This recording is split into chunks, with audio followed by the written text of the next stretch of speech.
Thomas and the trucks. Thomas used to grumble in the shed at night. "I'm tired of pushing coaches. I want to see the world." The others didn't take much notice, for Thomas was a little engine with a long tongue.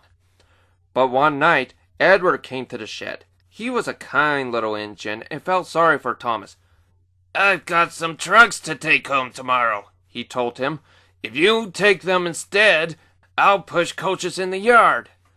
"Thank you," said Thomas. "That will be nice." So they asked their drivers next morning, and when they said yes, Thomas ran happily to find the trucks. Now, trucks are silly and noisy. They talk a lot and don't attend to what they are doing. They don't listen to their engine, and when he stops, they bump into each other, screaming. "Ow! Ow! Ow! Ow! Whatever is happening?" And I'm sorry to say, they play tricks on an engine who is not used to them. Edward knew all about trucks. He warned Thomas to be careful, but Thomas was too excited to listen. The shunter fastened the coupling, and when the signal dropped, Thomas was ready. The guard blew his whistle. "Peep, peep," answered Thomas and started off. But the trucks weren't ready. "Ow, ow, ow, ow," they screamed as their couplings tightened. "Wait, Thomas, wait!" But Thomas wouldn't wait. Come on," he puffed, and the trucks grumbled slowly out of the siding onto the main line. Thomas was happy.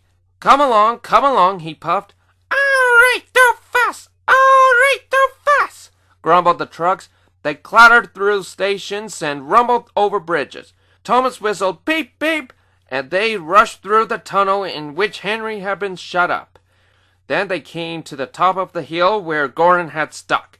"Steady now, steady," warned the driver, and he shut off steam and began to put on the brakes.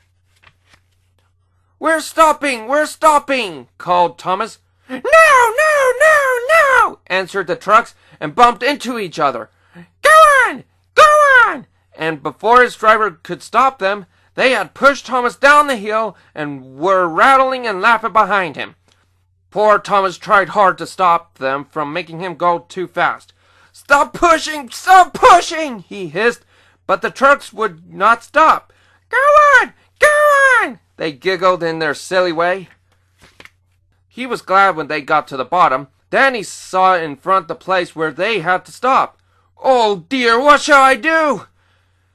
They rattled through the station, and luckily the line was clear as they swerved into the goods yard. Ooh! Groaned Thomas as his brakes held fast and he skidded along the rails. I must stop! And he shut his eyes tight.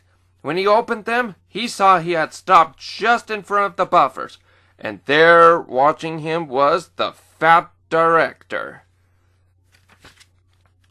What are you doing here, Thomas? He asked sternly. I've brought Edward's trucks, Thomas answered. Why did you come so fast? I didn't mean to. I was pushed, said Thomas sadly. Haven't you pulled trucks before? No. Then you've a lot to learn about trucks, little Thomas. They are silly things and must be kept in their place. After pushing them about here for a few weeks, you'll know almost as much about them as Edward. Then you'll be a really useful engine.